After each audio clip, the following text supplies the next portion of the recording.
for instance, if you're the parents of a child who's 14 and you can't afford the fees in your local private school anymore, and you're trying to find a place in your local state school, there may not be a place in your local state school for that child in that year in that school because it's already full, especially if you're trying to do what's called an in-year transfer, because most children start school, apply to school when they're 11 or when they're 5.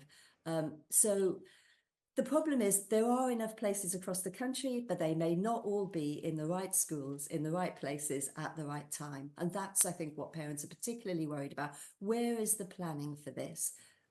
And, for individual families in individual places, it could be very difficult. Labour has made no secret of their plan to impose 20% VAT on private school fees if they form the next government.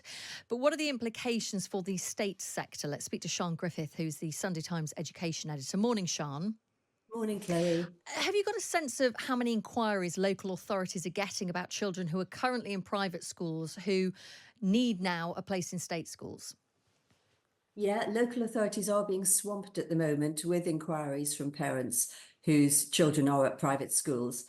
There's quite a lot of controversy about that because there have been some messages on WhatsApp groups urging parents to contact their local authorities and ask them, have they got available places if children needed to switch from the private sector. So I don't think everybody who's contacting local authorities is going to switch their child, and even if they are being urged to do so. And there's a bit of a row going on about whether that's a proper thing to do.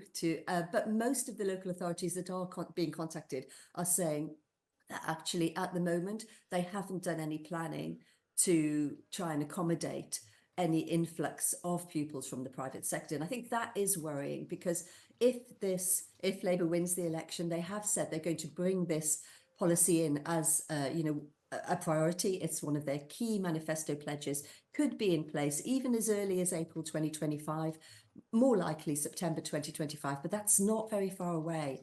And if local councils haven't planned for, we don't know how many pupils could move across, but it could be thousands. And in some areas in particular, where there are lots of private schools, where state schools are very oversubscribed already, there could be immense pressure on places, especially if a small private school, and half of our private schools have fewer than 300 pupils. If a small private school falls over, goes bust because too many parents withdraw because they can't afford the increase in fees, then you could suddenly see a big influx of pupils coming into state schools in that area. And I do think local councils need to get their heads around this, and they need to start planning. Do we have any idea of how much space there is in the state sector at the moment? I know one of Labour's arguments is the birth rate is going down, so there's going to be space. But certainly in my area, the birth rate's going down in kind of junior schools. So there'd be reduced number of classes in junior schools, but in senior schools, in secondary schools, there are still bulge years. I mean, my children are both part of a bulge year. And I just wonder if we have any idea of how many spaces there are available across the country, across Britain, and indeed in certain areas. Do we even have access to that information? We know how many spaces there are across the country. And, if you look at the figures across the country, yeah, the sums add up.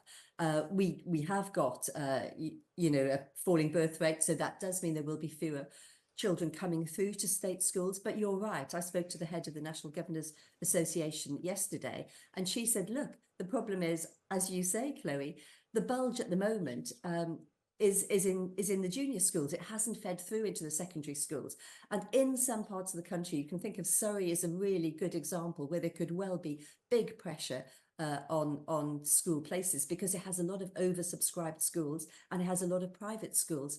And so, for instance, if you're the parents of a child who's 14 and you can't afford the fees in your local private school anymore, and you're trying to find a place in your local state school, there may not be a place in your local state school for that child in that year in that school because it's already full, especially if you're trying to do what's called an in-year transfer, because most children start school, apply to school when they're 11 or when they're 5.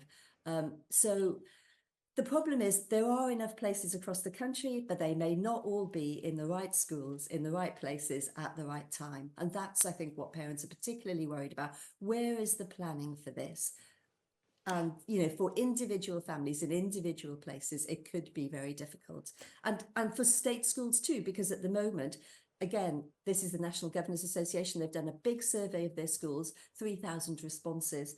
And those schools are saying, listen, 60% of them are saying, we're finding it hard to balance our budgets at the moment. We are cash strapped.